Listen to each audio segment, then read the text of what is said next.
Right. So we created now the connection.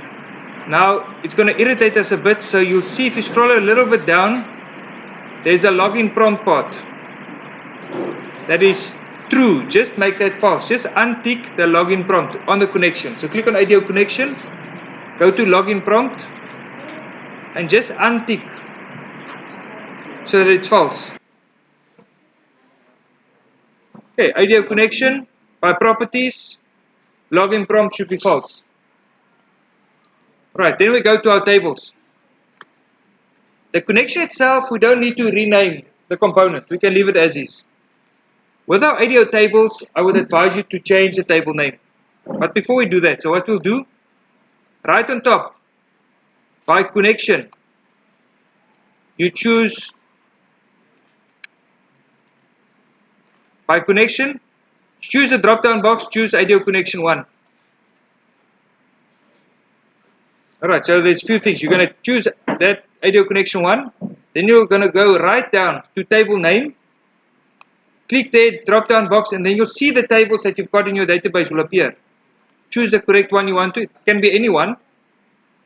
And after you've done that, go to the name and just call it. It starts with TBL because it's a table, and then whichever table you chose. Like I chose my students table, so I called mine TBL student. So go change your component name to TBL and then whatever your table name was.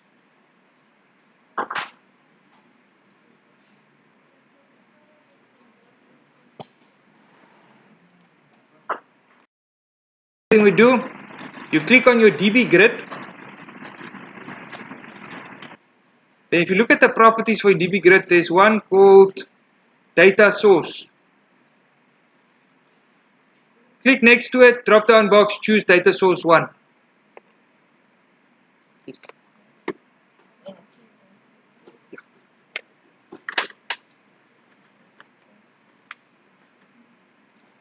You choose data source 1.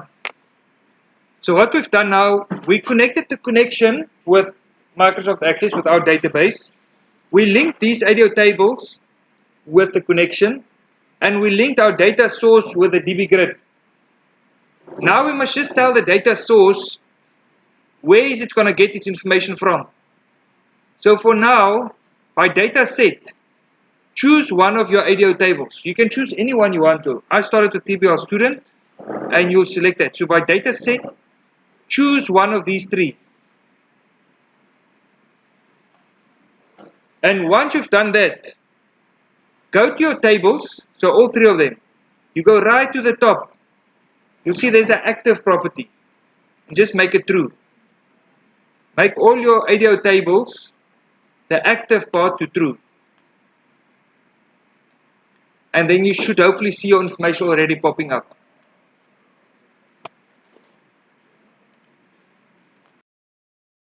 So these first 3 buttons, the purpose of them is so that we can change what we can see in this DB grid. Most of you, if you're like me, you started with the student table, but you want a button to change it maybe to the resource table, and to change it maybe to the link table. So in the resource table, button, change that to resource caption, or so your table name, button name BTN with that thing, so BTN whatever your table name is. Then double click it. But before, I want to show you the answer. I already put the answer in there. What did we do to basically say what is displayed in this component, in the grid? Where did we go? On which of these components did we do what to say that we want to see the student here? Do you agree? We went to the data source and we said our data set should be this table.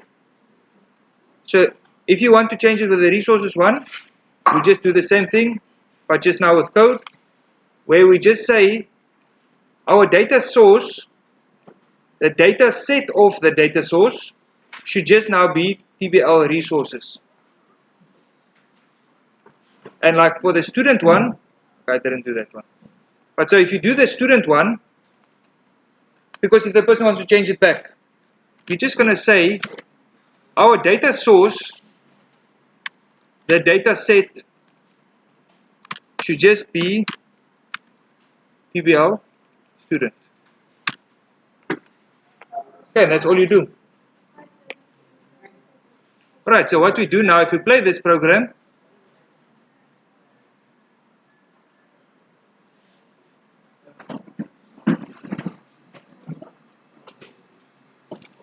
so now if I click, you can see that's my student information, that's here.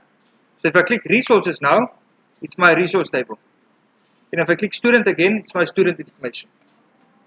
So I can see my different table. I didn't do the link, so it won't work yet. But resource table, student table. So it will switch between your tables. We've got 4 more buttons here. First, previous, next, last. Okay, I've already done first, I'm not going to do that one first. But what you can see, those of you that already got information in here, you would see that this arrow here is on the first record. And that means the first one is selected.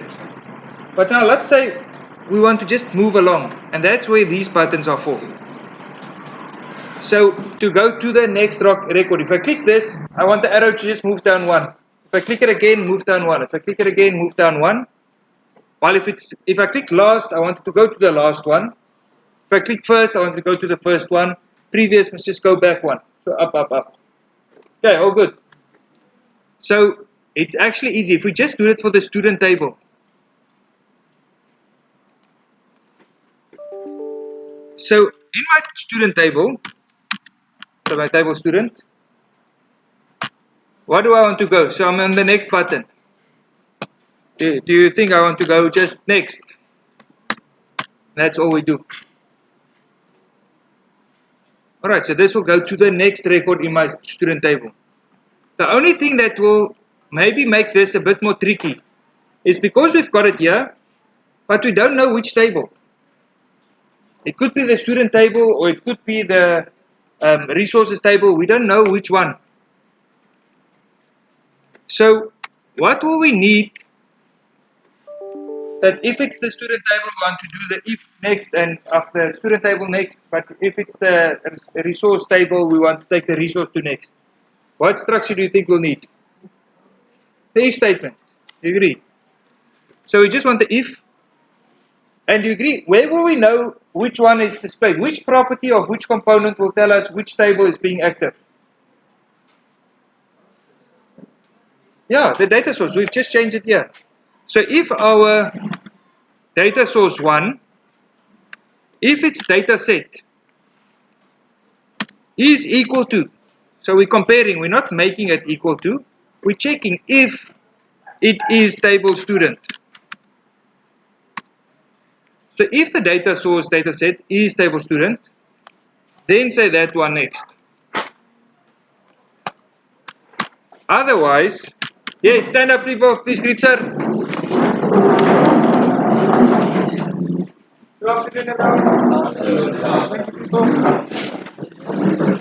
Otherwise, if my data source, yeah, okay, never mind. If that is table resource, then I want to just do my table resource dot next. See, so now I'm just checking. So if I'm busy with the student table, it's going to be student next. Otherwise, if I'm busy with the resource table, I'm going to say resource next. Is it easy? Alright. It is easy.